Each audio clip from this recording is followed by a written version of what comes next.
नमस्कार विद्यार्थी मित्रांनो, युनिक गुरुकुल क्लासेसमध्ये आपलं सहर्ष स्वागत। तर आज आपण स्कॉलरशिप 2025 ला आगगाडीवरती विचारलेला आणि बऱ्याच वेळा विचारला गेलेला प्रश्न आहे तो डिस्कस करणार आहे। प्रश्न काय आहे पहा, तर 1000 मीटर लांबीच्या आगगाडीचा वेग ताशी दिलेला आहे 72 किलोमीटर आणि त्या आगगाडीला 800 मीटर लांबीचा बोगदा ओलांडण्यास किती वेळ लागेल।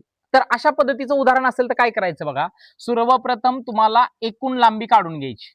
आता एकूण लांबीमध्ये काय येणार आहे पहा, तर एकूण लांबीमध्ये आगगाडीची लांबी प्लस बोगद्याची लांबी, तर आगगाडीची लांबी आहे 1000 आणि मीटर आणि बोगद्याची लांबी आहे 800 मीटर, अशी टोटल 1800 मीटर लांबी तुम्हाला काय करायची, एकूण लांबीमध्ये काढून घ्यायची। आता हे झाल्यानंतर काय करायचंय, जो वेग दिलेला आहे तो किती दिलाय बघा, वेग दिलेला आहे 72 किलोमीटर प्रति तास।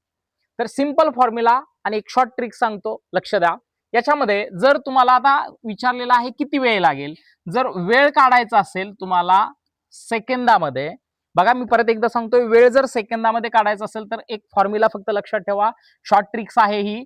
एकूण लांबी, बघा एकूण लांबी भागिले वेग गुणुले 18/5, सिंपल। आता पहा इथं एकूण लांबी आहे 1800, वेग आहे 72 आणि 18/5, 18च्या टेबलमध्ये 72 आहे म्हणजे इथं भाग जाईल 18 चौक 72, राहिलं काय बघा 1800 गुणुले 1 वरती काय येणार आहे 1800 आणि 4 गुणुले 5 4 25, शून्याला शून्य इथं काय होईल कॅन्सल, आणि जर तुम्ही भाग लावला तर 92 18 0ला 0 म्हणजे तुमचं उत्तर आलं 90 सेकंद।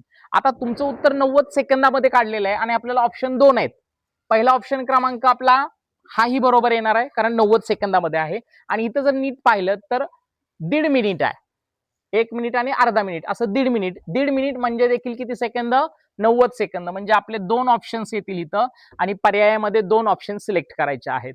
अशाच व्हिडिओ अजून पाहायचे असतील, शॉर्ट ट्रिक्स पाहायचे असतील तर चॅनलला लाईक करा, शेअर करा आणि सबस्क्राईब करा। धन्यवाद।